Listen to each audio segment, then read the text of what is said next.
পবিত্র রমজান ও ঈদ উল ফিতরের দীর্ঘ ছুটি শেষে আজ রবিবার থেকে দেশের প্রাথমিক, মাধ্যমিক ও উচ্চ মাধ্যমিক পর্যায়ের সব শিক্ষা প্রতিষ্ঠান খুলে দেওয়া হয়েছে।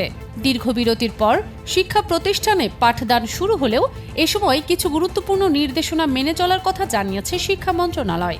মন্ত্রণালয়ের মাধ্যমিক ও উচ্চশিক্ষা বিভাগের এক বিজ্ঞপ্তিতে বলা হয়েছে, শিক্ষা কার্যক্রম শুরুর আগে প্রতিটি প্রতিষ্ঠানে পরিষ্কার পরিচ্ছন্নতা নিশ্চিত করতে হবে। শুধু তাই নয়, এই কার্যক্রমকে বছর জুড়ে চালিয়ে যেতে নিয়মিত তদারকি জোরদারের নির্দেশ দেওয়া হয়েছে। পাশাপাশি প্রতি সপ্তাহে শিক্ষক ও শিক্ষার্থীদের অংশগ্রহণে পরিষ্কার পরিচ্ছন্নতা অভিযান পরিচালনার কথাও বলা হয়েছে।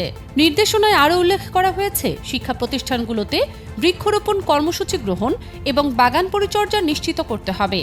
একই সঙ্গে শিক্ষার্থীদের জন্য পরিচ্ছন্নতা বিষয়ে সচেতনতা বাড়াতে উদ্বুদ্ধমূলক কার্যক্রম চালানোর উপরও জোর দেওয়া হয়েছে। অন্যদিকে রমজানের ছুটির কারণে যে শিক্ষণ ঘাটতি তৈরি হয়েছে তা পূরণে বিশেষ উদ্যোগ নেওয়া হয়েছে। দেশের সব সরকারি প্রাথমিক বিদ্যালয়ে টানা 10টি শনিবার ক্লাস নেওয়ার সিদ্ধান্ত হয়েছে। আগামী 4 এপ্রিল থেকে সাপ্তাহিক ছুটির দিনেও নিয়মিত পাঠদান চলবে।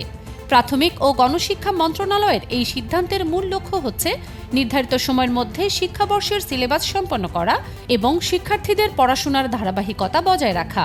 সব মিলিয়ে শিক্ষা কার্যক্রমে গতি ফেরাতে এবং একটি পরিচ্ছন্ন ও সচেতন শিক্ষাবান্ধব পরিবেশ নিশ্চিত করতে এই নির্দেশনাগুলো বাস্তবায়ন অত্যন্ত গুরুত্বপূর্ণ বলে মনে করছেন সংশ্লিষ্টরা।